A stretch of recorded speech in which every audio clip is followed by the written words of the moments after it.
Hey everybody, it's Galmadex and welcome back to some more Magic Arena. Today we'll be playing another Premier Draft of Dominaria, and we're just going to hop right into the Pick 1 Pack 1. So today we've got a pretty nice uncommon here, the Knight of Grace. Very, very powerful, aggressive card.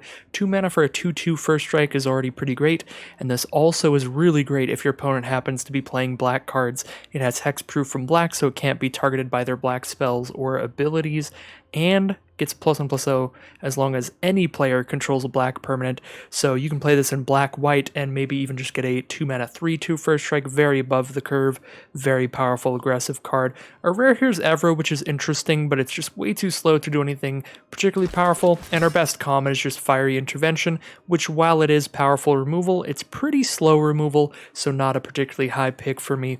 So Knight of Grace was my first pick there, and it didn't have much competition in my opinion.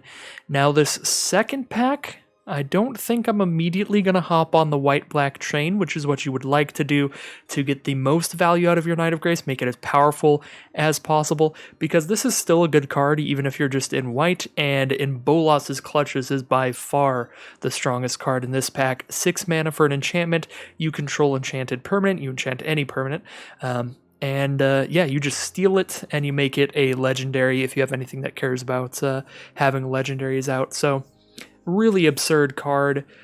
It's removal that can take out any permanent, and not only does it take it out, it puts it on your own field, so it's both a bomb and a removal spell all in one. Incredibly powerful card and an incredibly high pick in the format. Definitely better than everything else in that pack, I would say. So what do we have here? We have Rona, Disciple of Gix, which is interesting. 3 mana for a 2/2. When she enters the battlefield, exile a historic card from your graveyard, and you may cast cards that are exiled with them. And for 4 mana, you can tap them and exile the top card of your library as well. So, nice little draw engine there. 4 mana tap, draw a card as long as Rona's out. But kind of slowly. We would have to be black, white, and blue for that, so it wouldn't work well in an aggressive strategy, but you can definitely splash into some 3-color decks in the format if you're lucky. There is a powerful colorless mana fixer, the Skittering Surveyor, that can help do that. Yeah, nothing in blue or white's that great here. I don't love Serra Disciple, and definitely don't like Unwind. Vicious Offering's pretty great removal here. That might be the pick in case we just do white-black instead of white-blue. Yeah, I'll take the Vicious Offering here. With Rona, we'd have to be just blue-black or white-blue-black to use it. With Vicious Offering, we're open to any color pair we end up in, white-black, blue-black, or all three. And it's a pretty solid removal spell. Instant speed, -2/-2. And if you have a creature to sacrifice for it, you can give -5/-5 instead.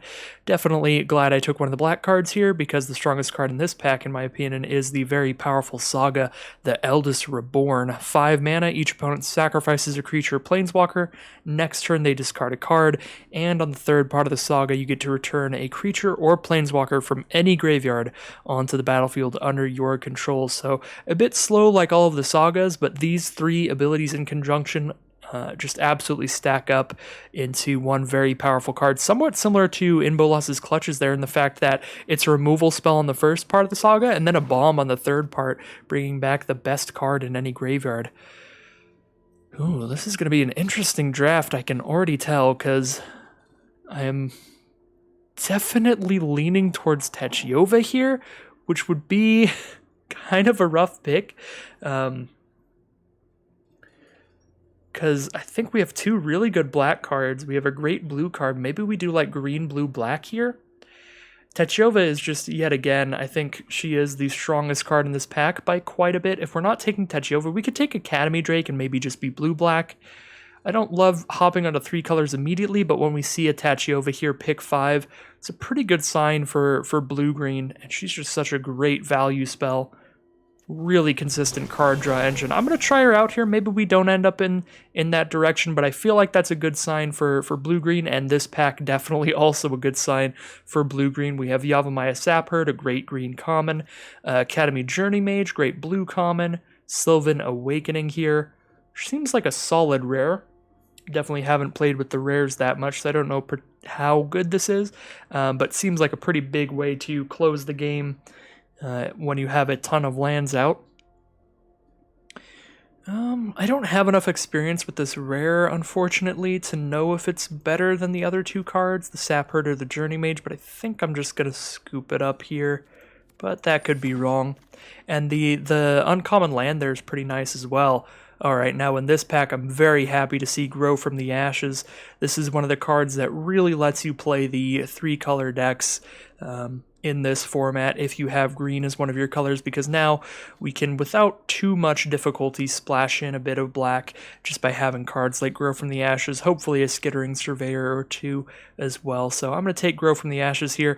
Pretty interesting to see a Mythic Rare still in the pack, but of course it's a Mythic Rare that is not good at all in Limited. Just a pretty cool card overall, though. Nice to have in your collection. I already have my playset, though. I got those basically as soon as that card came out because I love artifacts. I love cheap artifacts like 0 mana rocks potentially, so don't need that for my collection. Well, Blink of an Eye is a very good piece of interaction. For 2 mana, return a non-land permanent to its owner's hand, or for 4 mana, return it and draw a card. I think it's the strongest card in this pack. Definitely just a great instant speed little trick.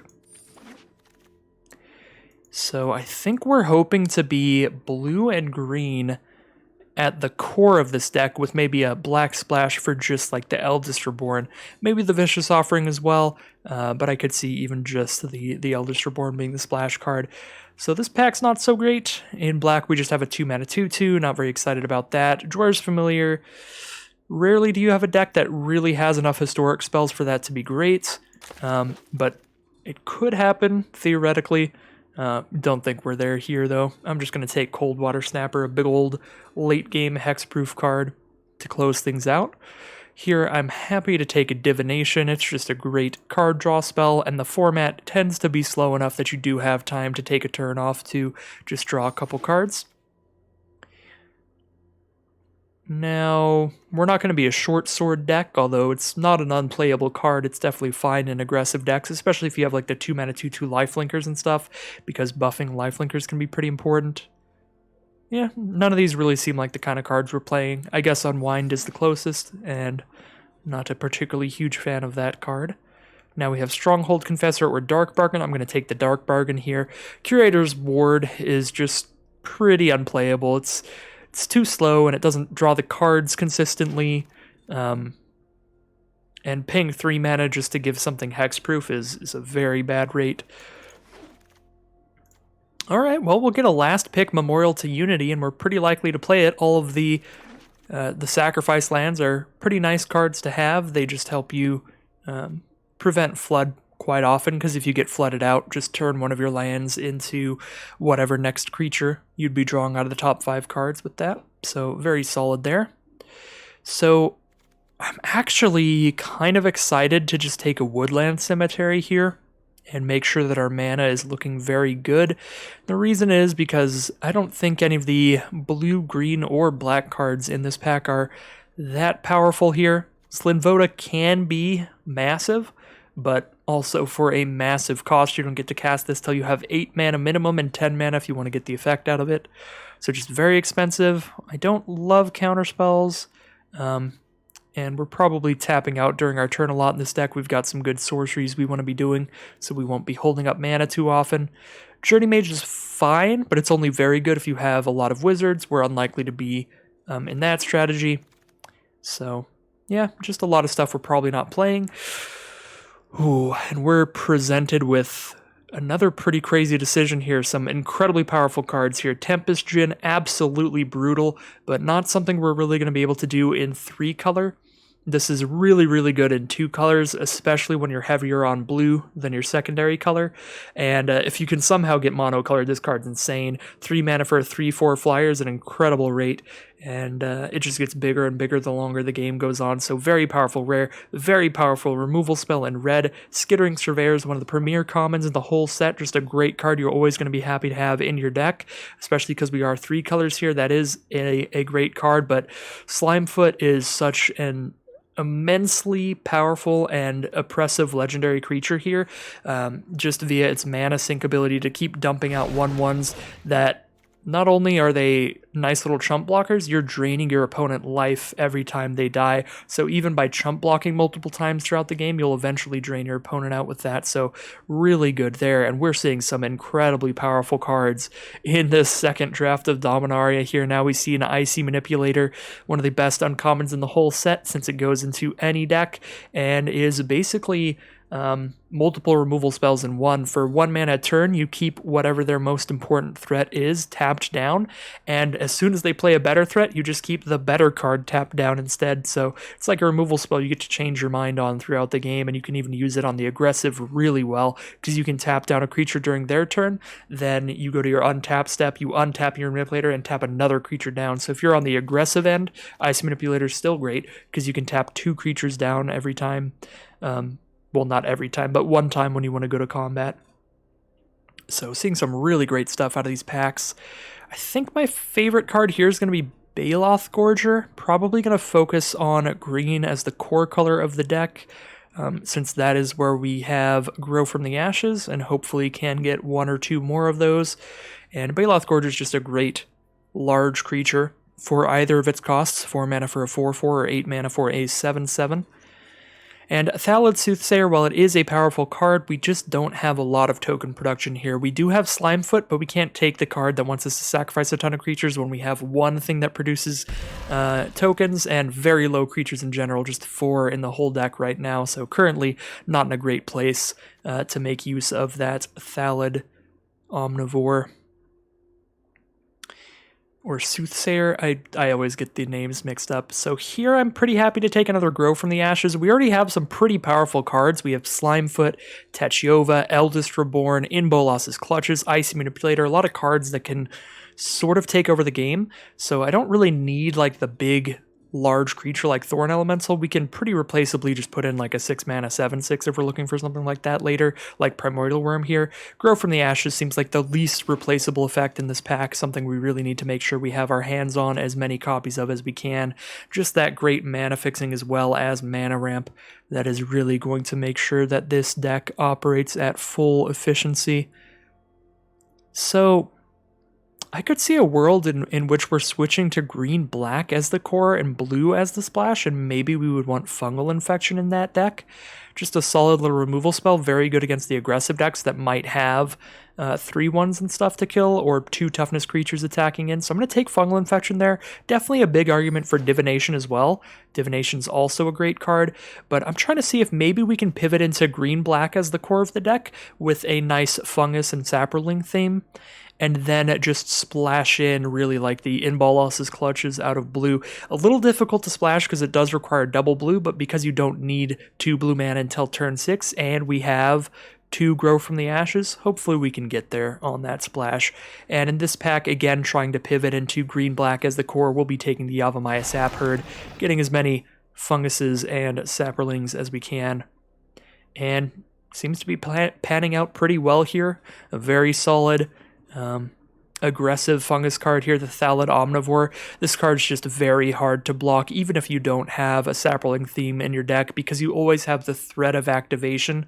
So you can attack with this 3/3 into your opponent's 4/4, and they can almost never block, because you could just sacrifice a creature to give this 5, or give this +2/+2, make it a 5/5 during that combat. So really, really hard card to block. That makes it a great aggressive finisher in these kinds of decks. So we can take another Cold Water Snapper. We could take the Wizard's Retort, going to be difficult to cast in a 3-color deck. I think it's between the Stronghold Confessor and Soul Salvage here. I'm just going to go with the Stronghold Confessor. I do think that Soul Salvage is a pretty great little value card in the late game. Ooh, Vicious Offering this late I'm pretty happy about. Instant speed removal there, even if it doesn't kill everything.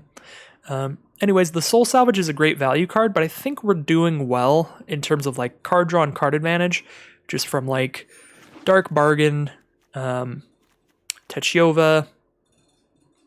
Eldest Reborn works a little bit because we're putting our opponent at card disadvantage with that. Let's see how our creatures are looking here. I might want the Ooze here. I don't know, I'm just going to take the Confessor there. Yeah, I think we have a decent amount of ways to draw a couple cards here. Oh my god, that's so unfair. Multani, one of the most oppressive bombs in the format.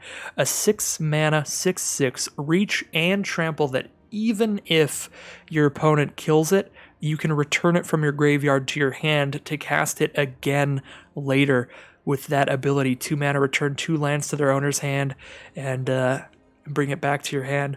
Really, really incredible card. It gets even bigger throughout the game. Yet again, we do see that skittering surveyor staring us down when we have another incredibly powerful card in the pack. So we're probably going to end up with no surveyors, as good as the card is here, but really can't pass Multani when we're playing green. That card is absurd. There's also Settle the Score, which we are definitely looking for some removal as well. That would be pretty good. So now we have like Multani. We have the big late game bombs. I don't feel a big need for something like a Baloth Gorger here, which is a pretty solid creature, but I feel like I'd prefer just a cast down here. We do have some removal. It's not like we have none. We have 2 Vicious Offering, Fungal Infection, Icy Manipulator, Eldest Reborn, in Bolas's Clutches, but Cast Down's just another great cheap removal spell, and we could even just like cut like a Vicious Offering for it if we end up with a million removal spells, because I do think it's a little better than that. Ooh, Time of Ice. Tap a creature an opponent controls. Doesn't untap as long as you control this. Do it again, and then return all tapped creatures to their owner's hands. That is a really powerful Saga. I guess the question is, how much blue do we want in this deck? Because we could cut it all the way down to this, just Tachiova and in Bolas's Clutches. Would we be cool splashing in a Time of Ice as well? Because it is a very good Saga. Really, really slows your opponent down. It is just a tempo card, though. It doesn't like actually deal with any of those threats. It just slows them down a lot. So it's not exceptional. We could just take the Knight of Malice here. I think that'd be fine. So Knight of Malice or Time of Ice here. I'll go with the Knight of Malice here. I think we have a lot of interaction right now. We have the cheap removal. We have the massive removal. I don't know if I want the tempo card, even if it is like the best tempo card in the set.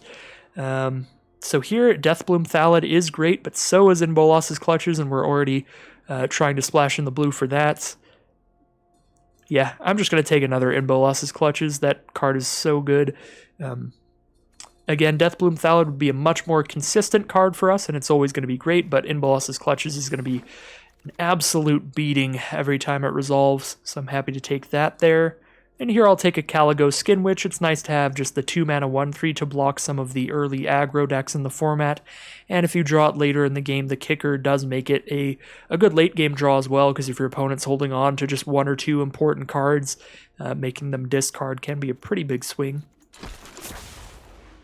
So that's nice. And here's Rona. We actually did end up in a deck that could make great use of Rona, because we are blue, black, and green. And we've got some historic cards. We have Slimefoot, Icy Manipulator, Tachiova, Eldest Reborn, in Bolas's Clutches, Multani. All of those are historic, and Rona does draw cards even just off the 4-mana ability. I'll try the Rona out here, just for more fun historic shenanigans. Another Caligo Skin Witch, I guess. There's also the Soul Salvage, but again, I think we have a lot of good random little card draw going on. I don't want the card that's like only playable after a bunch of stuff has died. Just grab the other 2 mana 1/3 blocker here for the early game. And I don't think I'll be playing any of the cards in this pack. So I'll just go ahead and take the highest rarity card for collection purposes. I will definitely be playing another Yavimaya Sapherd. Very happy to see that. Get that right in here. I'm not going to splash in the Deep Freeze. We have enough just black removal as it is. So I'm just going to grab a Sulphur Falls. That'll give me some gems for my collection, which is great. And again, just grabbing some stuff we're not playing. Ooh. I could actually play Deathbloom Thallid or Dark Bargain. I could play either of these cards. I'm going to take the Deathbloom Thallid again, just more saprolings and fungi. we just get a last pick Dark Bargain. So if I wanted a second Dark Bargain, we get that as well. That draft panned out pretty exceptionally well. This deck looks absolutely absurd in terms of the power level of the bombs. So we'll see how it does here, how consistent we can make it, because I think that is going to be the biggest key to taking this to a possible 7-win run. But wow, this deck looks good.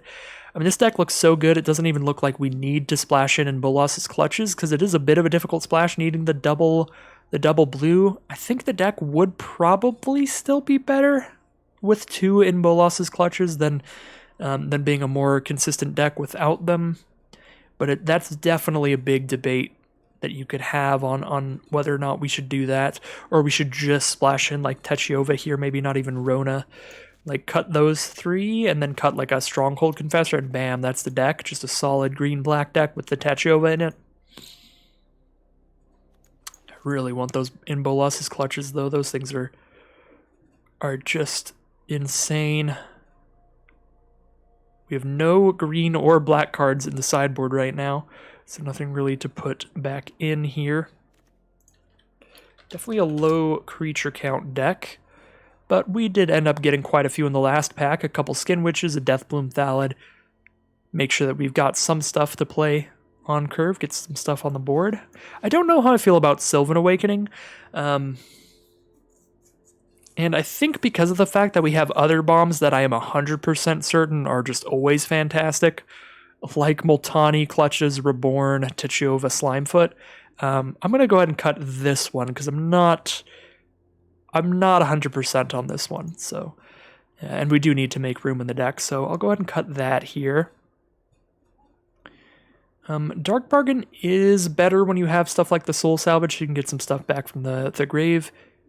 I mean, it's also just you only put one of them into the grave. So look at the top 3, 2 in hand, 1 in grave. Usually you're just tossing a land in the grave anyway. Definitely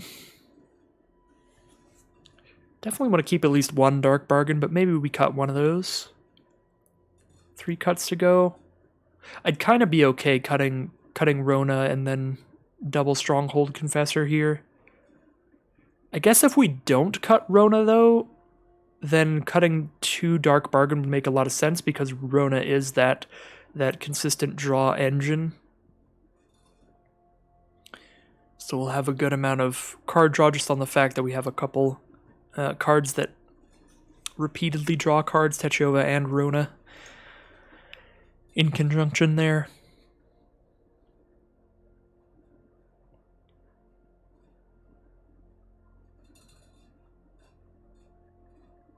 We do have 2 Yavimaya Sapherd and Deathbloom Thallid and Slimefoot and Fungal Infection in terms of things that can make a Saproling token now, so I definitely feel pretty good about these Vicious Offerings. I don't think I'm cutting those. I don't think I'm cutting basically any of my non-land cards except maybe the Dark Bargains here.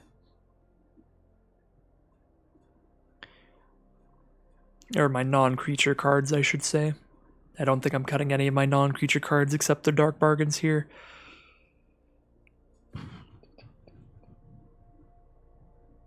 We do have a lot of sorcery speed stuff and some pretty expensive stuff, so I don't know how often I'll have the extra mana to start dumping into Rona's ability. So I could see that being an argument against her, because we do have some pretty big late game stuff and some kicker costs as well. Once we get to that 6 mana, now we're kicking Skin Witches. Once we get to 8, we're kicking Gorgers. So we just don't have a ton of extra mana left over all that often. Even just like kicking Grow from the Ashes for 5, a bunch of stuff like that. Ice Manipulator's a bit of a mana sink, Slimefoot's a mana sink. So using that 4 mana ability might not happen incredibly often. Yeah, I'm going to cut Rona, and then we'll cut 1 Dark Bargain, 1 Stronghold Confessor. Stronghold Confessor is kind of just like a 4 mana 3/3 menace, right? Like, you almost never want to play this as a 1/1. So I also just don't think a 4 mana 3/3 menace is all that good in this deck, so I'm going to cut both of those actually, which means I get to put either Rona or a Dark Bargain back in, or play an 18 land deck. This could be an 18 land deck. We are trying to get to high mana costs, and we want a lot of lands out with Multani. We want to keep hitting lands with Techiova. Could just run an 18th land. So for the final addition to this deck, we throw in an 18th land, we throw in Rona, or a Dark Bargain, or Sylvan Awakening, I guess, even potentially.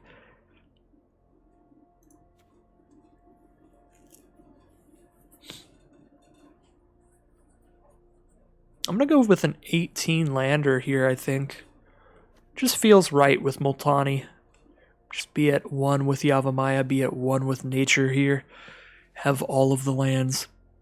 So let's see how our colors are looking. 3 blue spells, 12 black, 8 green. So actually more black than green, but we have double Grow from the Ashes in green. So I'm going to even out our green and black and then just make blue our tertiary in terms of the amount of each of them. So right now we have 7 black sources and only 6 green sources. So I'm just going to throw in another forest and call it a day, I think. We do have 5 islands, which might be a tiny bit much.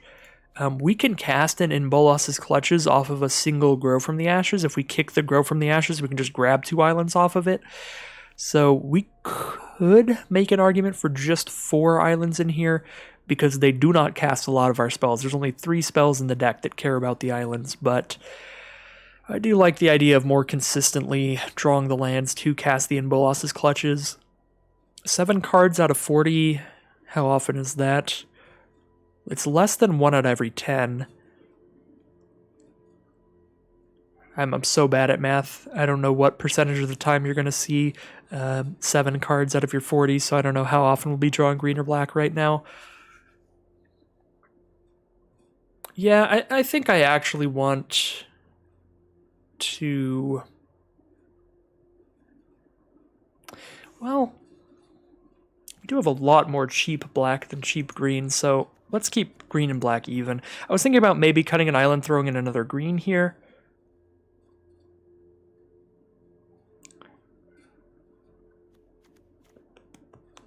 I'm definitely not cutting 2 islands. Yeah, you know what? I'm going to cut 1 island and throw in 1 more forest. Alright. And now let's put on some fancy lands here. I haven't done that in quite a while. And for Dominaria, I'm actually going to go ahead and put on the Mirage lands. Just some classic old school lands for the set that is evoking a lot of that classic imagery.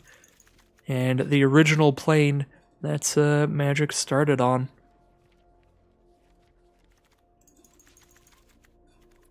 So we'll just use the oldest looking lands that I have. Unfortunately, I don't have the old Borderlands, but I would use them here. I guess Mirage isn't set on Dominaria. At least it doesn't look like it is. Maybe it's a small portion of Dominaria, but it definitely has some very exotic looking forests. Alright, well, I think this is the deck we're going to run with. Let's get into some gameplay here and see how well it does, but at face value, this deck looks absolutely wonderful. The biggest concern that I have is going to be the mana base. That is always going to be a concern in your 3-color decks. We did a bit of our due diligence here, picking up those Grow from the Ashes, but we did see multiple Skittering Surveyors and we never took any of them. I feel like in the moment all of those picks were justified because it was always taking a fantastic card over the Skittering Surveyor. However, in hindsight, having just like 1 of those would make me feel a lot more comfortable with our mana base. Alright, so here we are on the play. No green mana's a bit sketchy. We do have Knight of Malice and a Vicious Offering to deal with any early aggression from our opponent. Feel like I can keep this. I feel like this can keep us in the game for a few turns waiting for that green mana. And if we do hit it, of course, we have one of the most powerful cards in the deck, Slimefoot the Stowaway. And we do immediately hit the green mana. Very happy to see that. We'll just get that right on the board right away here. Our opponent is using Dominaria basics. I guess that is an option we could have done as well. In terms of our basic lands. That might have been a bit more flavorful. So we could play Slimefoot here, That way, on turn 4, we can just start making saprolings. But I think I'd rather just curve out with the sap herd here. That does more damage if our opponent doesn't get a creature on the board. And if they do, we can Vicious Offering to kill it and keep this damage coming in. If they don't put a good creature on the board, we can just cast the Slimefoot next turn and then start spreading out saplings the turn after that. So our opponent looks to be on a mill deck possibly here, with a Diligent Excavator starting the game. Whenever they cast a historic spell, target player mills 2 cards. They do choose me with that. There are some decks that would like to mill themselves in this format. There are some graveyard recursion effects, but it looks like our opponent is just trying to mill me here. So I think we're just going to go to combat before we do anything else. Excavator is a 3 toughness creature, so we can't Vicious Offering it unless we sacrifice a Saproling. And at that point, I would rather just attack with everything, so no matter what they block, we can kill it without sacrificing a Saproling if we want to kill it. So I think we send in. If they don't block here, though, I'm just going to play Slimefoot, but if they do block, in an attempt to kill a Saproling, we'll kill the Diligent Excavator. Alright, no blocks. If that is the case, I'm just going to play Slimefoot. I'm not that scared about how quickly they could mill me. It is a bit of a concern, but I think we can take 1 turn off from casting the Vicious Offering. We can get milled 2 or 4 more cards here and still be fine. Plus, we do have a Multani in our deck, so if they ever mill Multani, that'll be incredible for us. Because Multani can come back from the graveyard. Alright, they are really going for that historic mill plan, but there's Multani. As soon as we hit another green source, we'll be able to cast that Multani. I guess it does take a while to bring it back. We do have to return 2 lands to our hand, so we're several turns from casting the Multani because we'll have to pick up 2 lands. Ooh, in Bolas's Clutches is the draw. Definitely happy to have double blue for that. Well, this kind of just became a long game. The Jorah's Familiar into double Sparring Construct definitely really cluttered up the board, makes it kind of hard to get in right now. We do have Vicious Offering to make attacks pretty safe, but now I am starting to get a little scared about the Diligent Excavator, so I think I will just Vicious Offering to kill the Excavator. Make sure we have plenty of time to breathe here. Give us the time that we need to set up all of our really powerful plays we just got access to. Because if this game goes long, if they don't just aggressively mill us here, I think we have a massive amount of inevitability with multiple of our cards being just incredible over a long game. Slimefoot, of course, just draining our opponent out, getting our field absolutely massive. Multani coming back over and over again as a absolutely massive threat. And in Bolas's Clutches, as soon as they play anything remotely scary, we'll just steal it and use it for our own nefarious deeds.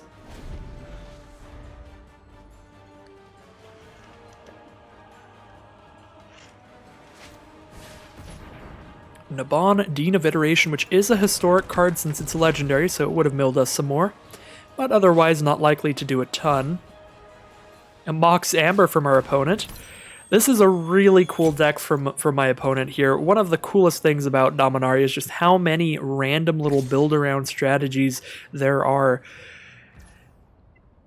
It is definitely a draft format where you can see a very, very wide variety of decks in comparison to like Strixhaven most recently, where it does feel like once you get very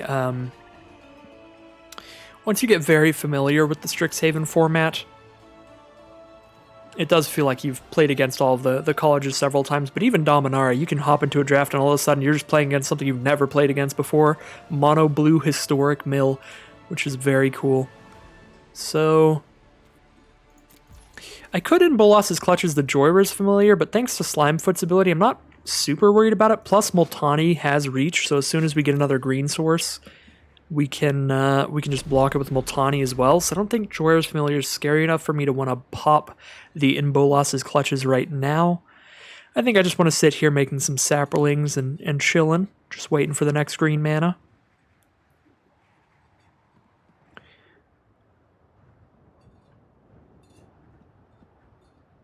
I am going to go ahead and return Multani here in their end step.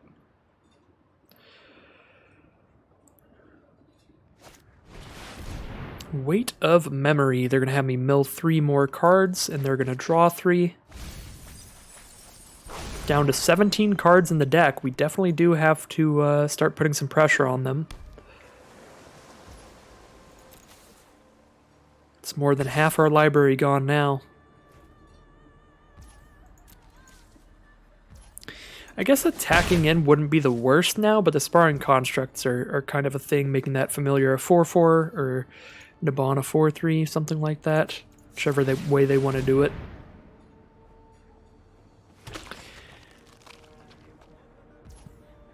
You know, I'm actually not going to return Multani here, because even if I draw the second green, I can't immediately cast Multani next turn anyway. I return 2 lands, then I put my 5th land out next turn. So we can wait 1 more turn to return Multani. The only reason to return Multani like right there is if I was going to be playing a 5-mana card this turn and wouldn't have the extra mana to do it later. But I definitely have the extra mana to do it later. Still don't have that next green. We do have a cast down now, so we can just kill the Drawer's Familiar if it gets too scary for us. I do like that. I like being able to kill the Drawer's Familiar, because again, it just doesn't feel good enough to steal with the clutches. However, just killing it so it stops attacking us and they have less blockers seems pretty fine to me. And I am going to start putting the pressure on. I'm getting maybe overly worried about the mill, but definitely worried about the mill. But I'm very fine with this attack here. Really happy with the blocks they've made, because that means they're probably just trying to stack a bunch of counters onto Drawer's Familiar, and of course we do have the removal to kill that. Ooh, or they go for the fancy play there. I'm also fine with that. I can lose a Sapherd here. I don't think it's worth losing the cast down to save the Sapherd. Alright, and then I'm just going to cast down the Familiar in the end step here.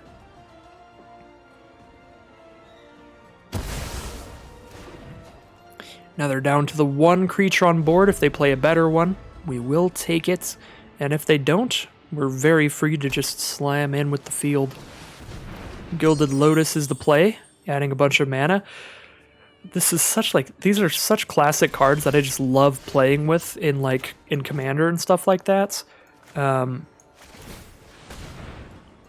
I really just love seeing what my opponent has done here.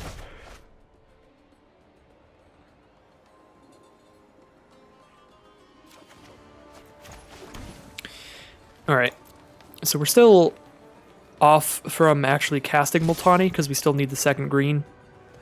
But I like doing that right now, so if I do draw a forest next turn, I can cast it.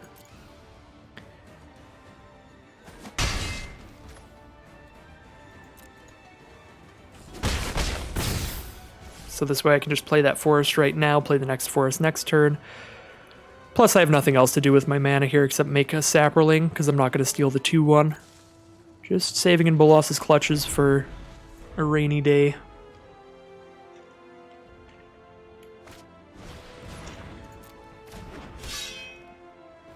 Short Sword is the play. Definitely a heavily artifact-focused historic deck. The vast majority of the cards they played have been historic, which is pretty impressive.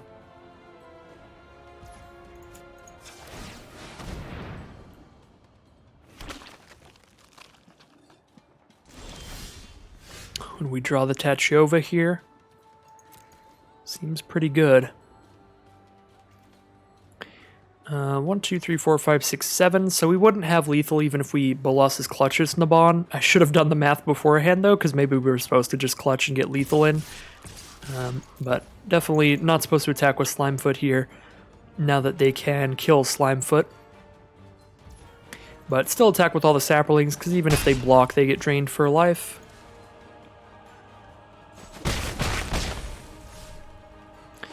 We'll play Tachova, play a land.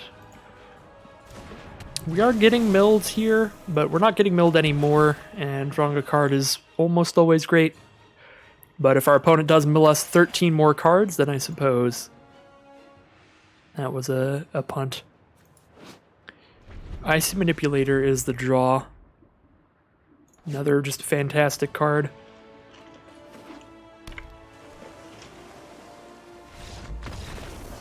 And there is the concession from our opponent. Definitely a really cool deck idea from them. Plus, they got a lot of sweet rares just to have in their collection, so whatever happens in their draft can't be too unhappy with what they got. I suppose you could say the same for my deck here, but I do already own pretty much everything in Dominaria, so the collection stuff doesn't super matter to me.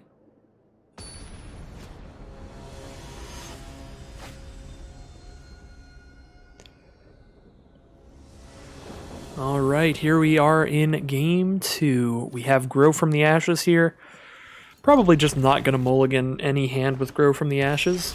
I suppose if we have 0 lands and a Grow from the Ashes, I will, but otherwise, like, we don't have any creatures to play out here, but I think this hand is still really powerful. We have the Grow to have the perfect mana, multiple pieces of interaction in the early game, and now we even have the big closer of Multani to end the game. Our opponent is on blue and red here. They start with Tetsuko Umezawa. All of their creatures with power toughness 1 or less can't be blocked. So we will not be blocking that anytime soon. We also won't be killing it because we can't destroy a legendary creature or a creature with 3 toughness right now. So Navigator's Compass is the play, gain some life, and be able to mana fix. And another Navigator's Compass. Gain some more life, and they can really mana fix here. So if they are more colors than just blue and red, then their mana is set up here. So do I want to Grow from the Ashes right now? If I Grow from the Ashes right now, I grab a blue source, which allows me to cast Tachiyova next turn. If I don't do it right now, the next turn I'll just have 4 mana. I'll cast a Thallid Omnivore, and then be able to kick Grow from the Ashes when I cast it later, so I get 2 lands and guarantee that I cast Multani and have more lands from Multani. There's an argument either way. I think that I just want to set up for the Tachiyova next turn. The one risk of this is it doesn't guarantee that I hit 6 lands here. I only have 5 lands guaranteed. I have to draw 6th off the top if I want to make it to Multani, or if I want to draw a card off Tachiyova at any point. But pretty fine with this. Otherwise, we're not doing anything that turn. We're just holding on to our instant speed removal spells and hoping that they play a creature we can kill. Well, they did. We can kill Shauna with Vicious Offering. And I kind of actually want to do that here. Is it enough to not play Tachiyova? As soon as they play another creature, Shauna's going to be too large to Vicious Offering. But again, if they play a non-legendary creature, then we get to -2 Shauna and cast down the non-legendary and kill them both. Yeah, I'll just cast Tachiyova here. I can definitely see some removal coming down for Tachiyova. But even if they play another creature here, if it's not a legendary, we can find a way to kill Shauna without too much effort.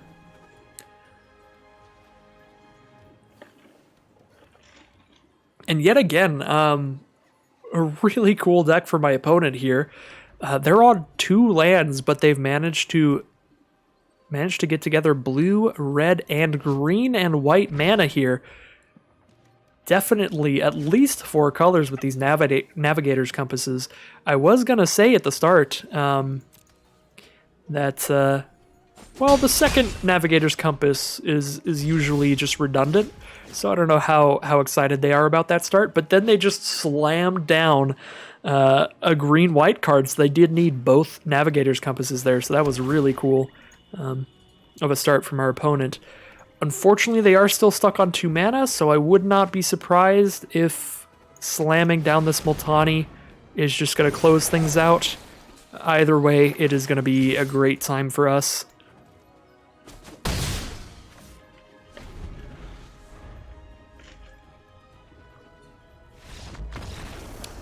Yeah, unfortunately that seems to be the case. Maybe didn't even draw land that turn, but either way they go for the concession there, and that is going to end game 2. 2-0. for the Sultai special here, with just some really solid legendaries and powerful cards in general. Not even just the legendary creatures, of course. Icy Manipulator and the Sagas in Bolas's clutches and all that. Gonna grab a drink in between rounds, as I tend to do.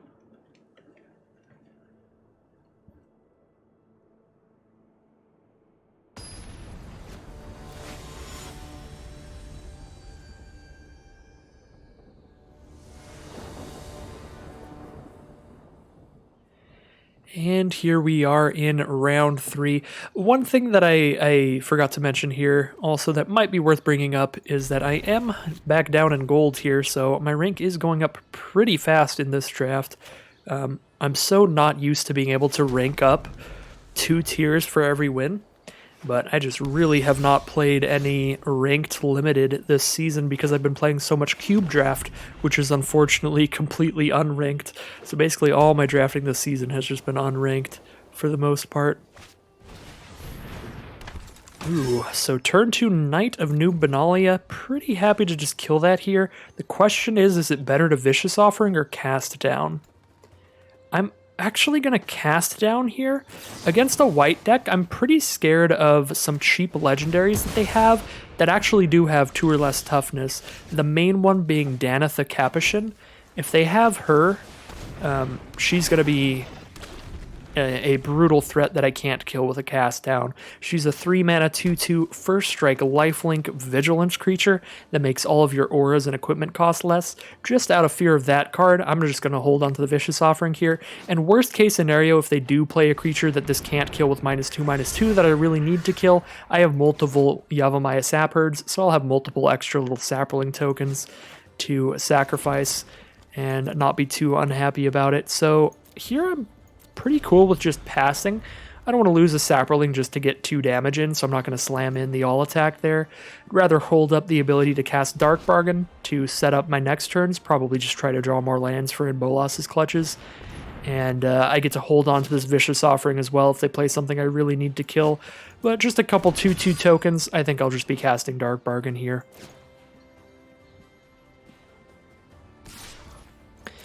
We are going to take the 1 damage here, so if I do really want to kill the Courser, I could do it right now. That way I kill the Courser here, and then play Sapherd next turn, and then it's like I've got 2 2/2s and a 1/1, trade my 2/2s for their 2/2s, and all that stuff. But I do really want to make sure I hit all my land drops, so I'm pretty adamant on casting Dark Bargain here. So I'm going to pick up this Forest and Grow from the Ashes here, I think.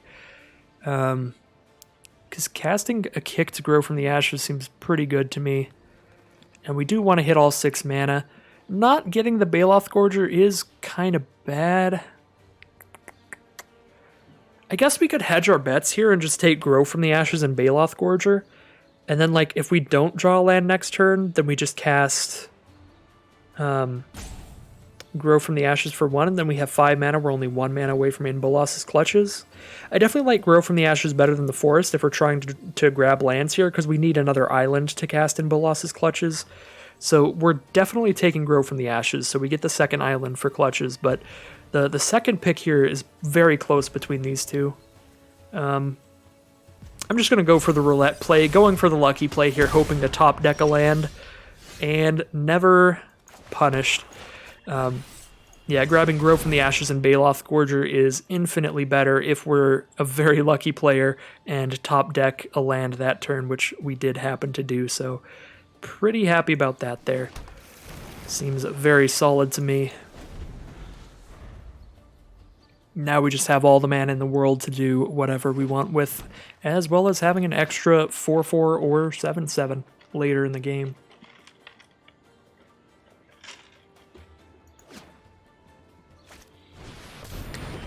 Davenant's Trapper is the play, a 3/2 that taps our cards down when they cast historic spells.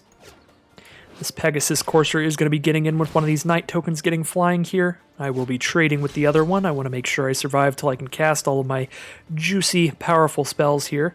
I I probably should have went Swamp Island on Grow from the Ashes. I always forget with Grow from the Ashes, one of the few ramp spells where your lands actually come into play untapped. That was definitely not the ideal play last turn. We could have just grabbed the Swamp and Island instead, so that I could have Vicious Offeringed last turn. I probably would have used it on Davenant Trapper, so I don't think that I took any extra damage there than I would have otherwise. But then I get to cast Vicious Offering and not have to do it later when I might not have the mana to do so. Like here I have 1, 2, 3, 4, 5, 6, 7, 8. I guess I have 8 mana here, so I can cast, Bolas's Clutches and Vicious Offering in the same turn, so it kind of all pans out fine. But I don't think I want to. I think with the 8 mana I want to cast Baloth Gorger. So yeah. Yeah, no. Casting Vicious Offering there is going to cost me some damage here, because this Trapper would be already off the board if I had just grabbed a Swamp and Island off of the Grow from the Ashes. So definitely an important card to keep in mind. It's not like all the other ramp spells where it just grabs 2 lands, puts them into play tapped. It grabs 2 lands, puts them into play untapped. So definitely definitely wish that I had done that differently. This is a very suspicious attack. They must have the +4/+4 pump spell so that the Trapper trades up into the 7/7. If it weren't for the fungal plots here, I'd feel very good about my plans, or my chances if the game goes late. Since they have fungal plots, they are going to be getting 1/1 Saprolings and then eventually drawing cards off of them, so they're getting a lot of value as the game goes on here. I'm accepting the trade, Davenant Trapper plus the +4/+4 to kill the Gorger, or I guess Gideon's Reproach does it as well. I'm accepting that trade because even though they do have a good late game card like Fungal Plots out, I yet again do think that my deck is enough geared towards just big explosive late game plays that I just want to stop every bit of damage I can and just deal with all the cards they have right now. And there's like Techiova here that can draw us cards, so we can play Techiova and Sapherd. Although I think I need to leave the mana up to Vicious Offering something here. I actually don't even really want to play Sapherd right now, or Techiova right now, because I really want a Vicious Offering. And if I play Techiova and Vicious Offering, I have a single blocker on the board. I want to have more than that.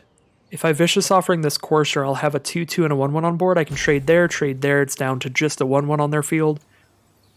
That seems a lot more manageable to me. We can wait on Techiova till next turn, because we're not going to play a land this turn to draw a card anyway. So I'm going to play Sapherd, and then I'm going to likely Vicious Offering the Pegasus Courser. Suppose I will have to do that before they declare attacks, so I might as well do it right now. Yeah, let's do it right now, because we'll have to do it pre-combat, so do it before they can draw something weird. And again, we always have that backup in Bolas's Clutches to steal something really threatening if we need to. We could steal Fungal Plots, because it can steal any permanent, but right now, Fungal Plots is not doing all that much for us. We could get 2 Saplings out of it for now.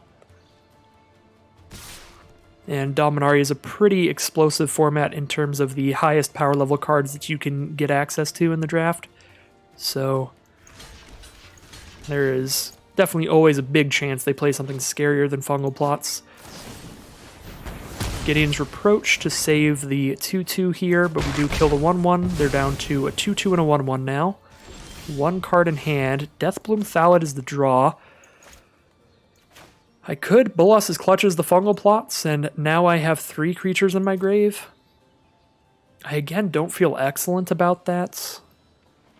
Deathbloom Thallid is enough power and toughness to trade with the 2/2 and then trade with the 1/1 later. And Fungal Plots, they're going to get 1 more Saproling out of it right now. They have no other creatures, no other non-token creatures currently. So they're only getting 1 more 1/1 right now that we know of. So yeah, let's just get all this on the board, I think.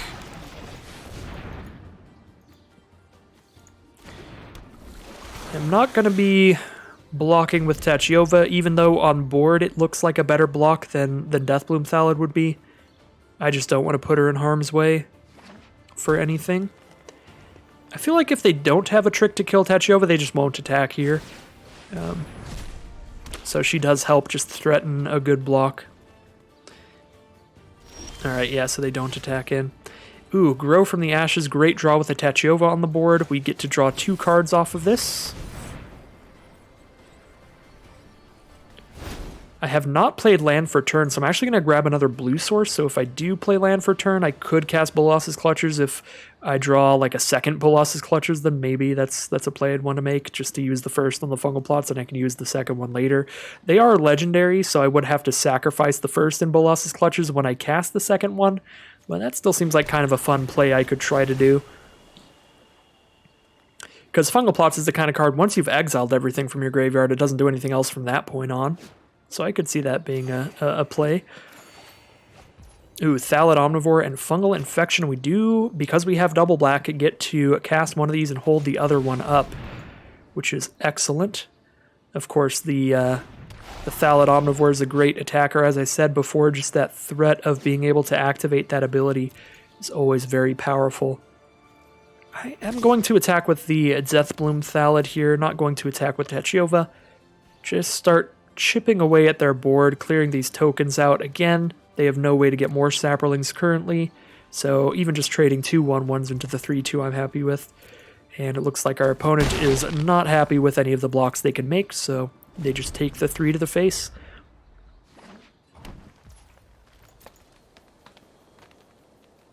Don't really want a Fungal Infection just to kill a 1/1 here, even though I could.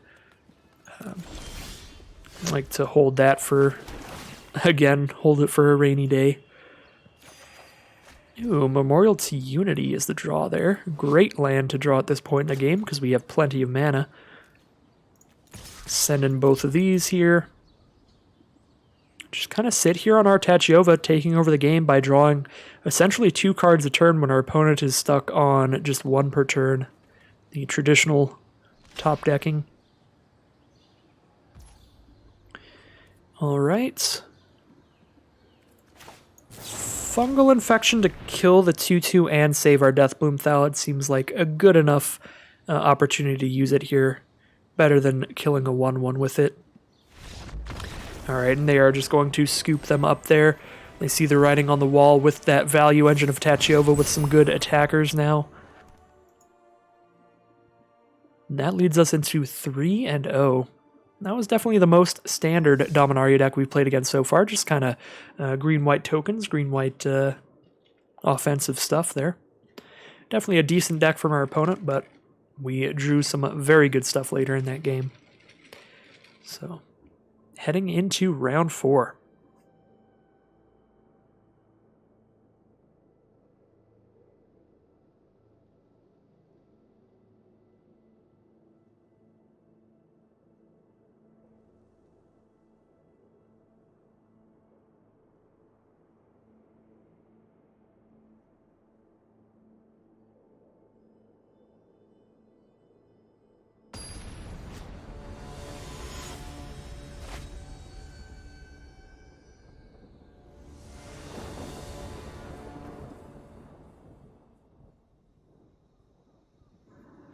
So here we are in round 4. We have shot our way up into the Platinum tier again. We are Platinum tier gamers here. Definitely a hand I'll keep. As I said earlier on, I'm going to keep every hand with Grow from the Ashes. That has not been hyperbole yet. So far it's been looking pretty good. So if our opponent's really aggressive, we have a 1/3 to slow things down. We have a Fungal Infection to clear things out, and I'm just going to turn 1 Fungal Infection at Llanowar here, stop them from casting a 3-mana card on turn 2. Fungal Infection is an instant, but the only way that I know they don't get a mana next turn is to just pop it out right there. And since our opponent's not on an aggressive start, I'm kind of cool just holding on to the Caligo Skin Witch because it can be such a big detrimental effect if we force our opponent to discard 2 cards in the late game because they're likely just holding on to a couple really good cards at that point. The question here is whether I want to get Slimefoot on the board or get a 4th land guaranteed that makes sure I can cast Thallid Omnivore and Icy Manipulator, gets us closer to kicking Caligo Skin Witch and getting in Bolas's Clutches out. I think I'm just going to play a Slimefoot here, because either way things go here, I'm going to want to top deck lands. Like if I just grow from the ashes right there, I still want to top deck lands because I want to make it to 6. So this way, if I don't top deck the land, then well, I have to grow from the ashes. But if I do, if I get what I want here, then again, things can just absolutely snowball from there. Like if we hit one more land now, we can grow from the ashes and kick it. And this way, if we do top deck the land there, now we just have time to cast these things. We can wait on the 5th land. So, with a 3-5 out from our opponent without a way to kill it, I guess Thallid Omnivore would be a 5-5 if we sacrifice the Sapperling. So that can like trade up into it pretty easily. Do we want to play that or Icy Manipulator?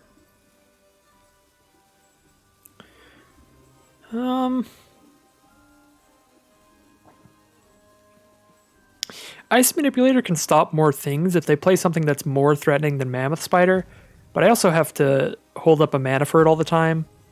I guess I sort of do with Thallid Omnivore, but Thallid Omnivore I could even double block with a 3-3 and 2-3 and block that way. Granted, I wouldn't want to lose Slimefoot.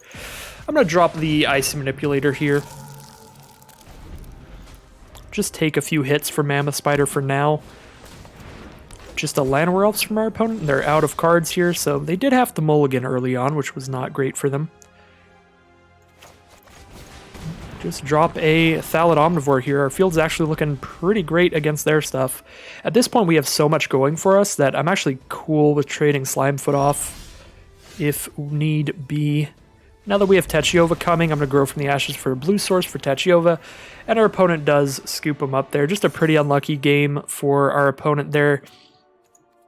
We've got a couple really good cards out, Slimefoot and Ice Manipulator. They know that we have 5 cards in hand and we missed a land drop, so we have 5 actual cards in hand against whatever they top decked. If it was just like another land and they're really flooded there, then definitely a very fair concession from our opponent. Plus, I am not a particularly fast player, so that can also lead to some early concessions from opponents. It's a bit unintentional, but I play very, very slowly during the draft videos because it's a little harder to think through everything I'm trying to do and enunciate it to all of you, if that makes any sense. Anyways, between rounds as always, gonna grab a drink here, but pretty great start to this draft, 4-0 thus far.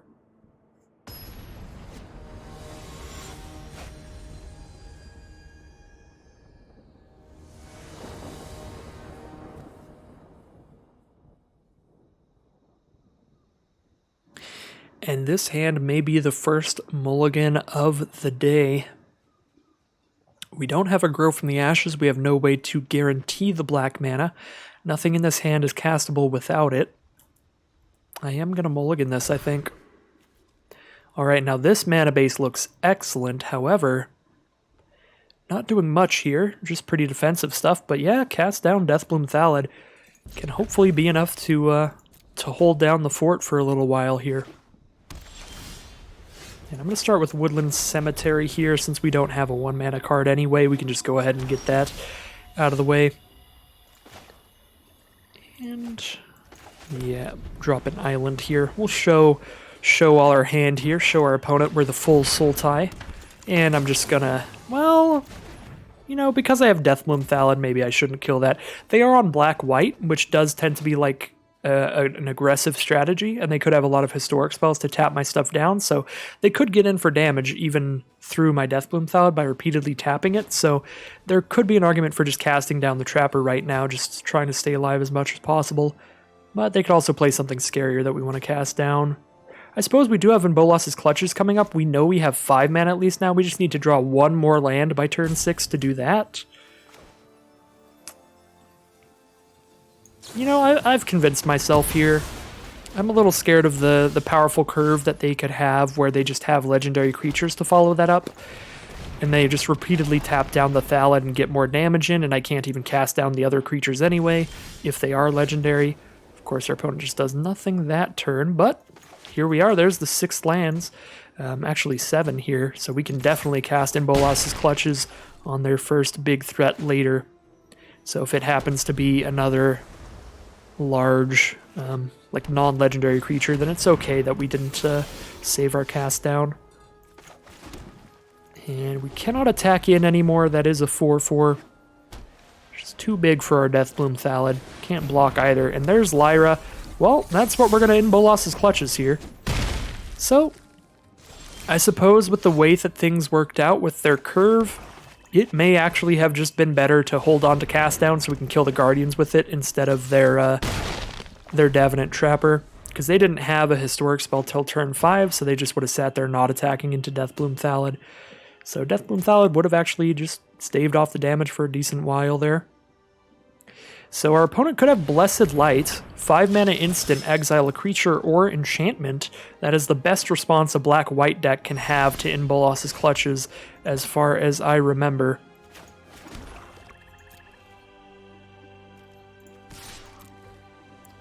So that is the biggest card that we are scared of. Just 5 mana exile enchantment here, get Lyra back, and then they just have a massive terrifying threat against us. 5, 6, 7... Kind of want to just wait to kick this Baloth Gorger. It's not going to attack in well against a Death Touch Lifelinker anyway, so I might as well wait till it's as big as possible here. I suppose it would block the Guardians of Koilos well here, but I'm not particularly scared about blocking. When I have a good Lifelinker on the board. I'm actually kind of surprised they didn't sacrifice something to Vicious Offering the Lyra. That might not pan out well for them here. But it looks like they think they can outrace her, maybe, since they have a lifelinker of their own. But Ice Manipulator off the top is a pretty great draw here. Gonna start tapping down their lifelinker. So we win the race handedly here. It is all up to a good draw from them to get out of this one. Yeah, would have felt pretty bad for our opponent for sure. That's not a position I would have been happy to be in either. But if they don't draw the Blessed Light right here, then looks like Vicious Offering just having to sacrifice a Guardians of Koilos to get rid of Lyra Dawnbringer might have been their best option there. And we are going to close things out with their own Lyra Dawnbringer against them. That is absolutely brutal. Bolas is not a fair player at all. So 5-0 in our second Premier Draft of Dominaria here, getting 1,600 gems and 4 packs out of this, getting value no matter what here. Always got to be happy about that.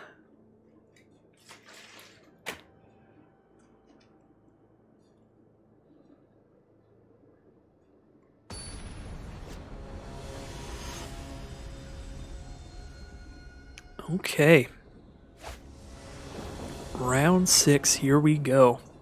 We've got green and black. We don't have that blue mana for Tachiova yet, but this seems like a very fine start to me. I'm just going to go turn 1 Fungal Infection in case our opponent plays like a Llanowar Elves or a 2 mana 3/1 like the Knight of whatever. I always forget all the names. But I'm going to play the tapped land on turn 3 here since we don't have a 3-drop card. And now we could even play Fungal Infection just to kill a Gitu Lava Runner. I suppose it depends what they play here. If they play another Lava Runner, yeah, just get one of these off the board, I suppose. Trade our Fungal Infection for one of their creatures and get to keep a 1/1 out of the deal. Seems pretty good to me. And now a 2/2 First Striker should be a good enough blocker to hold things off for now if they don't have cheap removal like Shivan Fire. They do have cheap removal like Shivan Fire, so they do get to keep getting in here with the Lava Runner. A 1/1 will not block particularly well against a 1/2, however a 2/2 will. So I'm going to go ahead and go for our Yavimaya Sap Herd here.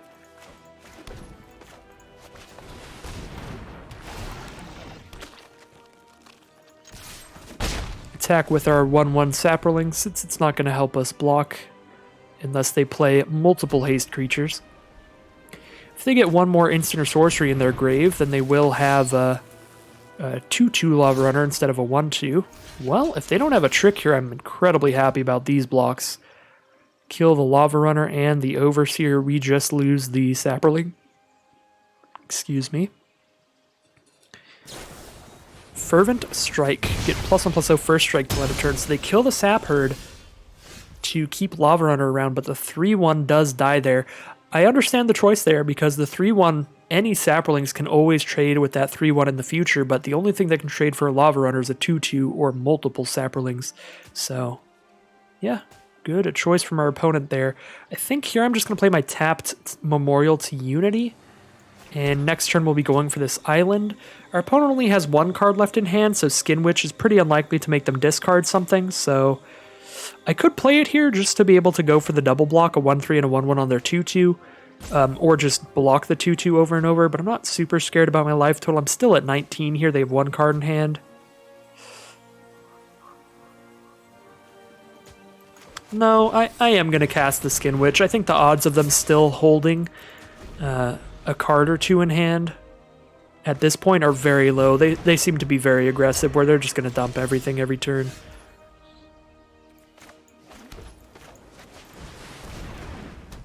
And that does just wall off the Lava Runner there, but they do have the Pegasus Courser now to be able to give attacking creatures flying, so they can keep hitting in for like 3 a turn now. But if they don't have a way to clear out Techyova, we stem the bleeding with that life gain, as well as drawing another card every turn, which can be absolutely devastating. And yeah, we're going to have a great time. We even draw another Caligo Skin Witch, so we get to pretend that we held the first one in hand. But if we had held the first in hand, they have 0 cards in hand, as I expected, so pretty fine here. I'm just going to sacrifice Memorial to Unity in the main phase, because we have nothing else good to play, and our deck does not have a lot of creatures, so this is a situation that can happen, but at least we get all of these lands and Grow from the Ashes out of the way, which wouldn't be great draws here. Of course, Techyova makes them better draws than they would have been otherwise, but still not fantastic.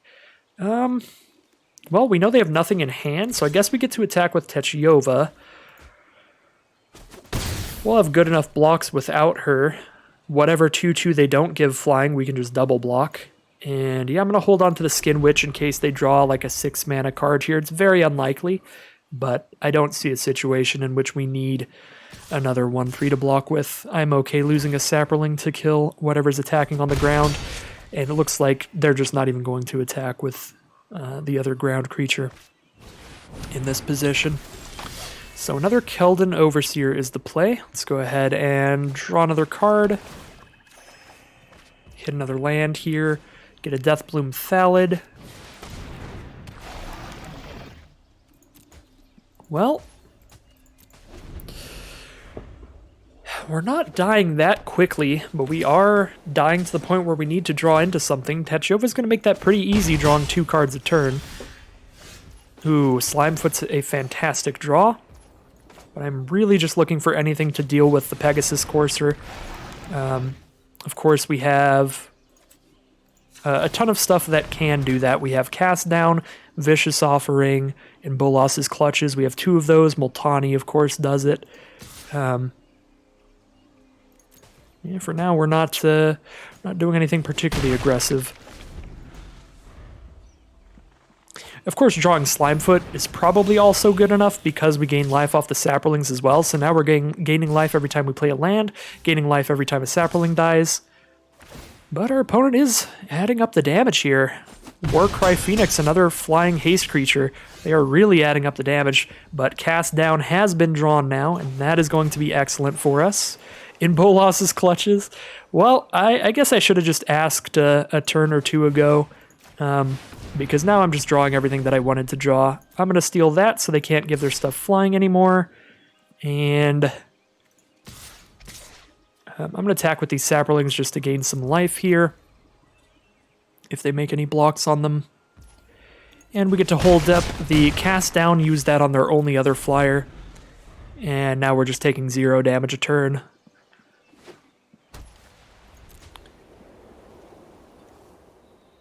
I suppose stealing Warcry Phoenix might have been better than Pegasus Courser. I stole Pegasus Courser because it has the highest toughness, so it can sit here and block Warcry Phoenix if that comes back. But Warcry Phoenix can come back from their grave, so we probably should have just taken that and then put Pegasus Courser in their grave so that we know for sure we don't have to deal with that. And Pegasus Courser, I guess, does let us get in with like Techova as well here, which is pretty good. There's an argument for taking either one, the Courser or the Warcry Phoenix. I'm not sure which is the best to take there.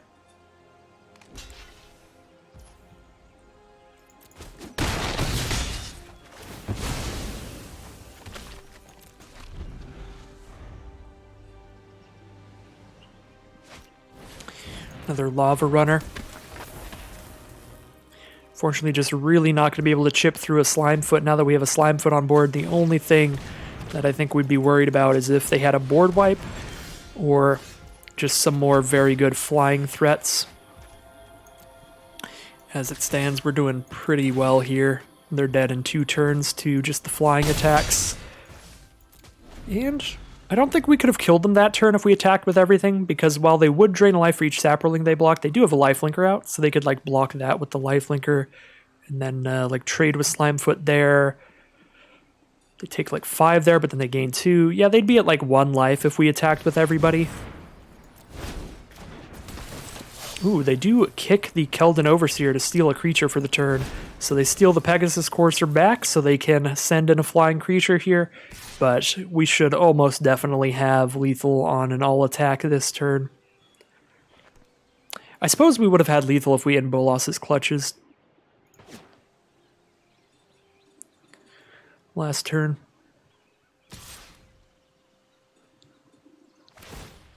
Actually, I guess we wouldn't, because we wouldn't keep their old Pegasus Courser. Yeah, no, we wouldn't, because we'd give them that back for whatever. For whatever we stole.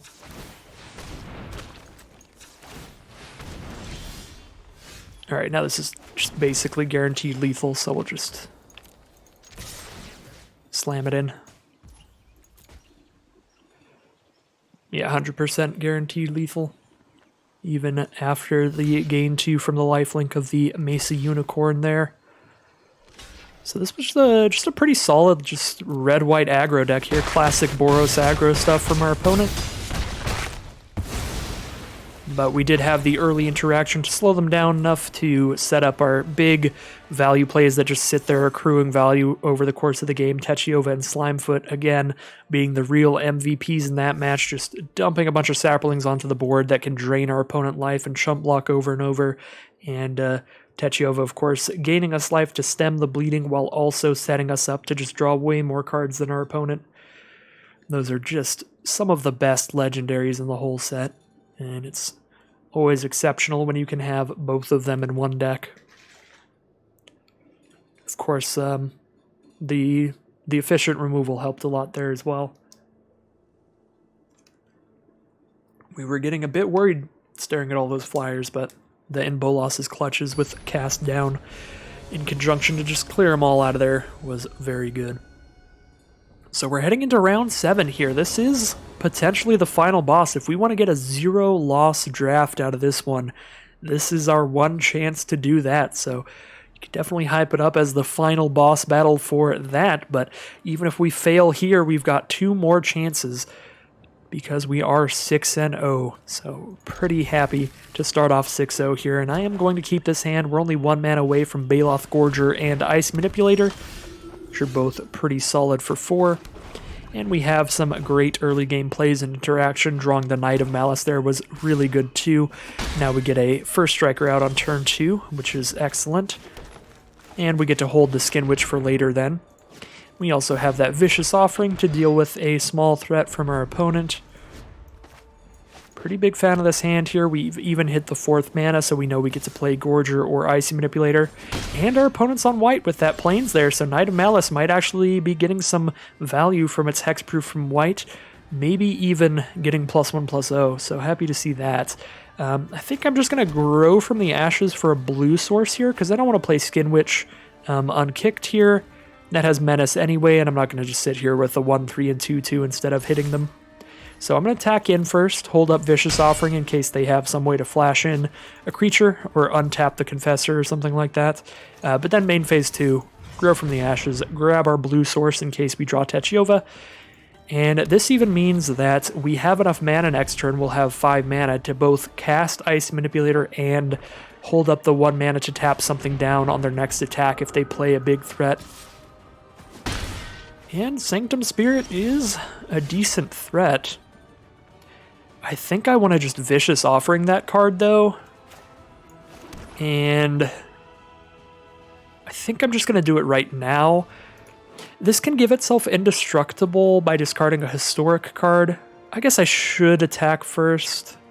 I don't know. If I attack first and they don't block, I actually get in for 3 damage, which is nice. But then if I attack first and they do block, I can -2/-2 it in response. No, I should attack first here, because if they're trying to kill Knight of Malice and they discard a card to give this indestructible and then I just kill it anyway, I think that's a pretty big net gain for me, even if I lose out on some damage here. So I'm going to attack in, but no matter what happens here, we're going to Vicious Offering Sanctum Spirit. Alright, no blocks. Let's just get that off the board, I think. I guess I could wait just in case, but then they could have maybe a way to sacrifice it or gain Hexproof. I don't think there's a way to gain Hexproof, but they could have a pump spell. You know, +2/+2 for 2 mana is a card that exists. Yeah, I'll just kill it here after damage has been dealt here. So they can't lifelink back in. Again, I am weakening my Knight of Malice. It turns back into a 2/2, but that's fine, because a 3/2 lifelinker that can give itself indestructible every now and then is a pretty good threat. Something I'm happy to get off the board.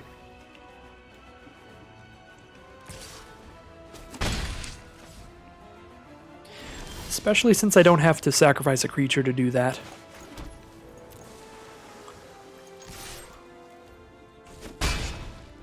We have 6 mana now. We'll have a 7th in hand. So we're only 2 mana away from the Baloth Gorger for the 7/7 body. I think I'm going to kick the Skin Witch here and just discard a couple of their cards. I don't know what they're holding on to, but I suppose we'll see a couple of them here. We could play the Gorger instead right now, just get a 4/4 on the board and try to put the pressure on, since they're just stuck on like a 1/1 here for some reason. That would definitely be a fine option as well. But you know me, I'm going to get greedy here and try to set up the big old 7/7 Baloth. Yet again, just because I think our deck is so great in the late game. We have the Icy Manipulator to tap things down if things get hairy. So our opponent does have a Lingering Phantom that they milled off the Dark Bargain. So they can keep bringing that back to their hand, which is pretty good because it's a 5/4, so that can just keep shredding your field. If that keeps coming back, you know, forcing some blocks to kill it over and over again can be a slow but devastating way to shred your board, clear your board over time. Of course, just having a 7/7 is going to be enough to block that forever. Or just the Icy Manipulator to keep it tapped down. But still a pretty great card to have in the grave here, because now next time they cast a historic spell, they're also just getting the value of basically drawing another card. So they've discarded a Mesa Unicorn and Blessings of Belzenlok. So Mesa Unicorn, I suppose that could have been in their hand and they just wanted to hold the mana up for Dark Bargain. Alternatively, they might have just drawn that off the Dark Bargain. I'm not sure. So they're down to 3 cards in hand. Here's a Stronghold Confessor, another menace creature there. And here is a forest. So we now have 1 mana away from... or we now are 1 mana away from kicking the Baloth Gorger. So I'm just going to drop Icy Manipulator and tap down the Stronghold Confessor on attacks. Could have tapped it down on blocks there to hit them for 2. Or hit them for 3, put them down to 8, but then I take 4 here. Just going to play very conservatively and protect my life total. Stall things out. Alright, well, Kazarov makes that maybe not work out, but if our opponent's just on black-white, if they don't have red mana to be able to use the other ability, Kazarov's scary, sure, but Kazarov is is dealt with very well by an Icy Manipulator. Which I, speaking of, forgot to use there, but it didn't matter because they didn't want to attack. Yeah, I think I'm actually cool with allowing that attack so that we could just double block and get that Stronghold Confessor out of here. Anyways, yeah, we're going to have to Ice Manipulator that Khazrov down every turn now. So we just Death Bloom Thallid and then Ice Manipulator tap Khazrov, or do we play a Kicked Baloth Gorger? If we play a Kicked Baloth Gorger, we are taking 4 damage, but none of the Menace creatures really get in because we're going to have a 7/7 out. Yeah, let's just play this Kicked Baloth Gorger. That way, once they start attacking with Khazrov, we just start attacking with Baloth Gorger, and I think that pans out well for us because we have Ice Manipulator on board. That's definitely a pretty ideal way of things going here. You send in your big creature, I'll send in mine. Ooh, Blessed Light gonna go ahead and just exile the Baloth Gorger. So it looks like both players are going to be playing off the top here a bit. They do have 1 card left in their hand, but for the most part, we pretty much stall things out here.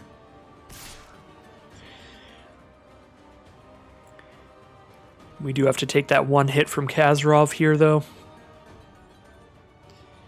And if they have a pump spell in hand, they might even clear out some of my blockers to get these Menace creatures coming in. Looks like they don't, though, because it looks like they're retracting that attack.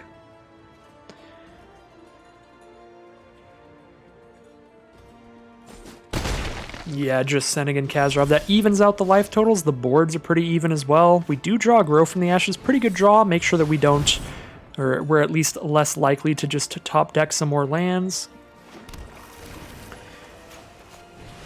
We've got several blockers for the Menace creatures. Now is when we just start using Ice Manipulator. Keep Khazrov shut down, and we'll see who draws better. Just fingers crossed and hoping, as always, that our deck has, in general, stronger late-game plays than our opponents, and that has worked out very well every round until now, so we'll see if it does here. Definitely always the chance that our opponent's deck has just a ton of late-game cards like Lingering Phantom and Khazrov and stuff like that, just big stuff. It is going to come down to who draws the most big stuff.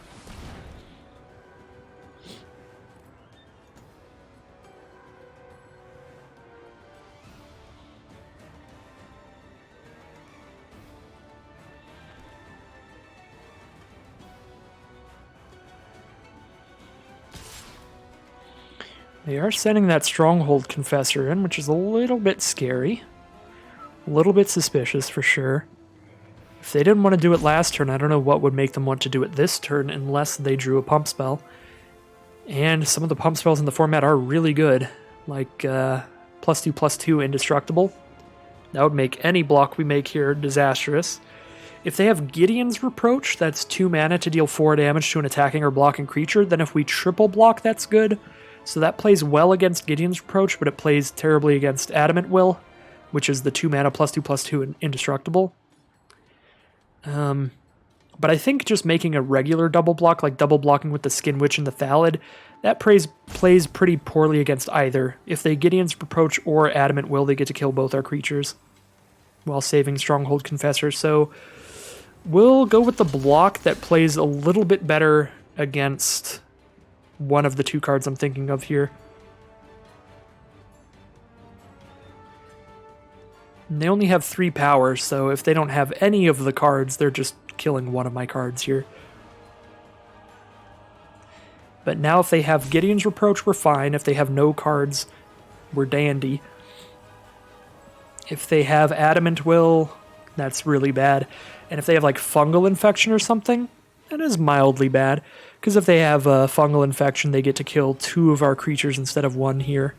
But we actually get to kill Stronghold Confessor if that's the card they have. Yeah, the fact that they have both black and white means this could be a ton of things, and it looks like it is Gideon's Reproach, so we did get the hard read there and make the best block we could, so that's nice. But yeah, the one thing I wasn't considering is because of the fact that they have black mana as well, there's just plenty of black instants they could have. They could have Cast Down, Vicious Offering, any stuff like that that our deck has. That absolutely changes the math on that pretty much entirely. I'm okay with taking 1 a turn now because I have the Techova potentially gaining us some life. So let's get our own aggro going on here. Let's start shipping that life total from 11 down to 0 as quickly as we can. Just tap down Kazarov, take 1 damage a turn here. Now that we've gotten the 3/3 menace out of the way, and their board is a lot less scary. They still have a Kazarov out, but of course, Ice Manipulator is always going to deal with the biggest problem. Ooh, very good draw from our opponent, but Techova was a very good draw for us, so what's fair is fair. Arvad the Cursed, 3/3 Death Touch Lifelink. There goes all of our attacks. It also buffs all their legendaries, so Kazarov's even bigger, and since it's a historic spell, they get to pick up Lingering Phantom. So pretty big swing of events there. Now we're definitely not attacking in, and we really need to draw another piece of action here to get the boards back to parity. And Cast Down, I don't know if Cast Down's good enough, but it's okay for now. It's definitely okay for now. We can kill the Lingering Phantom with that. The problem with that, of course, is that Lingering Phantom can just keep coming back every time they cast a historic spell, but it deals with it for a while. And if they play any other scary non-legendary creatures that can deal with that. The sad part about the cast down is the fact that it can't deal with any of the legendaries is a big deal. So it's certainly not the best card we could have drawn there, but it's not the worst. I think it's like right in the middle of what we could draw here. It's a fine draw. Doesn't exactly put us back into the driver's seat or anything here.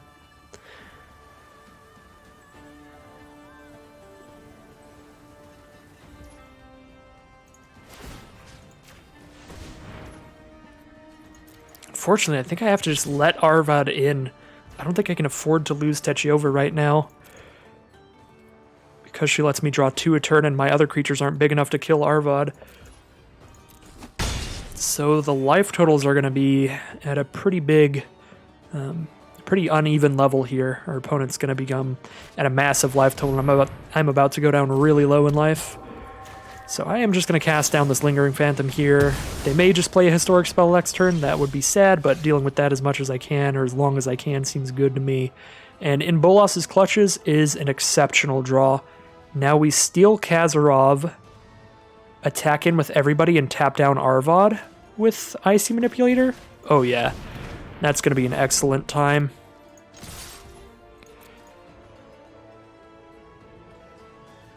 So in Bolas's Clutch is probably the literal best card we could draw here. For 1 mana, they can't have anything to blow it up, but they could still have Blessed Lights in their deck for sure. They had one before, and if they draw another one of those, they can blow up the Kazarov and get it back to their field later. So, thanks to this attack, we're putting them at dead if they don't have interaction this turn. We have lethal in the sky, so they need some way to interact with what we're doing here. Obviously, the best would be Blessed Light, just get the Kazarov right back to their field. But there are a lot of other things they could have that would be fine. Just anything to kill it in the first place. Just, you know, destroy a target creature like Settle the Score or Exile a creature would be super fine here. Ooh, Lich's Mastery. What does that even do? You can't lose the game. Whenever you gain life, draw that many cards. Whenever you lose life, for each 1 life you lost, exile a permanent you control or a card from your hand or graveyard with 8 cards in graveyard. When it leaves the battlefield, lose the game. So we just start exiling their field every time we hit them. Alright, I think we're still doing pretty well because we're just going to exile like 7 cards a turn. But they're definitely not at immediate lethal, so Lich's Mastery gives them a lot more turns than they would have had otherwise.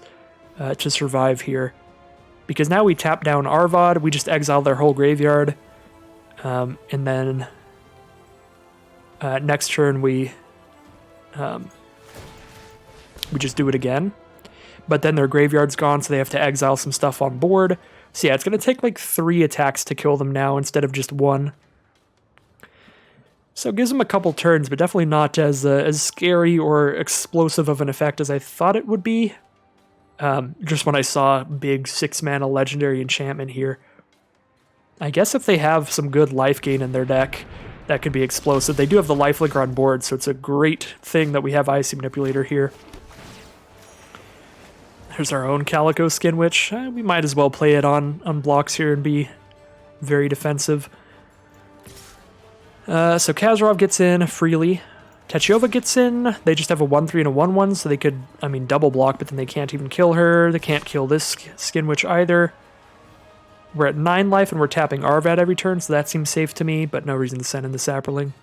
Just send all that in, and then play another Skin Witch, I think. And yeah, that makes sense. Just 1-3 block and a 1-3 here. Alright, and they do want to chump block Techyova because they don't want to have to exile 10 cards that exile their whole grave and a couple cards off board if they took the full 10 damage.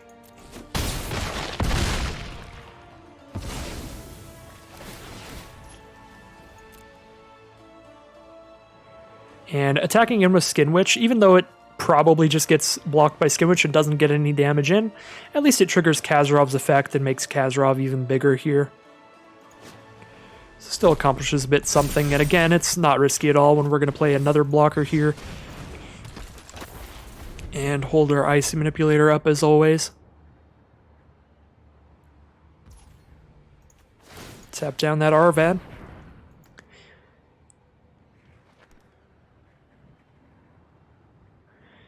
And 2 cards left in the graveyard, so 1, 2, plus 8. Yeah, they definitely live another turn, but not much longer than that. Eldest Reborn, another one of our just explosive cards here, forces them to sacrifice Skin Witch and just take all the damage, which, yeah, is pretty much exact lethal now, because 9, 12, 13, 14, 15... Is that exactsies? Might not quite make it, but it's definitely more than enough. So 1, 2, plus 8, that's 10, 11, 12, 13. Yeah, it's enough. 15 damage on board. They lose 13. If they don't sacrifice Skin Witch, we get to Icy Manipulator to tap down the Skin Witch. And yeah, they don't really have any responses either way. Wow. Definitely an exceptional deck drafted this time around. We just got pretty lucky during the drafting process, to be honest. We were past some incredibly powerful cards in the colors that we ended up in, and those Grow from the Ashes for consistency were excellent. The Woodland Cemetery as well to help with the mana base as well. Again, would have liked a Skittering Surveyor, maybe just like one more mana fixing card, but as you can see, just the sheer power level of the cards that we had in the deck were more than enough to take us all the way to victory without a loss to be had there. And again, with so many powerful cards in the deck, we got to let a lot of our different cards really shine in terms of their power level. Like, Multani's an immensely powerful card, one of the biggest bomb mythics in the whole set, so just having a Multani in your deck oftentimes will lead to a draft where you're like, well, I won every game I had Multani, so I went 5-3, but I think we played Multani one time, and it still felt like we were always doing just immensely powerful things in the late game, of course. Slimefoot, Techyova, Multani in Bolas's clutches, Icy Manipulator, Eldest Reborn, all of those cards definitely shined and did incredibly powerful things in various games. So a really good showing of pretty much the whole deck here. Very, very nice deck. Very good draft overall. I guess Eldest Reborn, I think we only drew it that one game where we pretty much had it anyway, but still a cool card. So 7 wins, no losses, absolutely excellent draft out of the second Dominaria Premier Draft. That leads us to 2,200 gems and 6 prize packs. So I am very, very happy with this draft. I definitely enjoyed it quite a bit, and I really liked seeing some of the decks that we were up against. We played against some very interesting decks early on. Unfortunate to see them not really go off too much. Our opponents did get mana flooded or screwed a bit. In the more fancy decks, like the 5-color deck did get stuck on 2 lands there, of course. But it was really cool to see what kind of different things people are trying out in the format. But anyways, I think that is going to be the end of this draft. I'm not used to having this many packs to open up at the end here, so I got to keep talking about something while we bust these bad boys open. But yeah, not much else to say. Really good draft. You're going to see some duplicate rares at the end here. There's only a few rares that I don't have a full collection of now. So, like Helm of the Host, Lich's Mastery, that kind of stuff that I don't really particularly build around, so I haven't crafted. But of course, Dominaria has been on Arena so long now that anything I've ever wanted to make a random, stupid historic deck around has been crafted already. But yeah, that is going to end today's draft. I hope you all enjoyed it. I definitely enjoyed the time. As always, if you are enjoying the content and you do want to see more, make sure to do all of the good things. Let the YouTube algorithm know that you're enjoying it and want to see more. Like, comment, subscribe, all of that good stuff. We've got some great stuff in the future, as always. I will be doing some more Dominaria drafts throughout this week. Maybe a Theros draft. We do have Theros quick drafts going on, so let me know if you all would be interested in that. I can throw one of those up this week. And maybe a jumpstart event or two. But of course, next week on Friday, we have the launch of the Chromatic Cube, which again, we haven't seen what the Chromatic Cube is, what the deck list is, but it sounds like a multicolored cube, so I'll be getting into that, and that should be quite fun. And then, of course, next month, we have the release of Adventures of the Forgotten Realms, the Dungeons & Dragons Magic the Gathering set. That is the next massive thing coming to Arena, and I'm very pumped for that. Still haven't seen many of the cards out of that, so we don't know really what the primary mechanics of that set will be, so that should be exciting as well. But anyways, enough about the future. Let's just wrap this video up entirely with just some genuine thanks as always for watching and sticking around with the videos. Definitely been getting a lot of great support lately. The likes, all of the great positive comments I've really been enjoying. So thank you all for that, even if I don't reply to them all the time. I don't reply super often because I usually am pretty busy, and a lot of the times I don't really have the greatest words to respond. Really, it's just like thanks, just thanks very much for watching, and that'll end today's video. But I'll see you again very soon for more Magic Arena.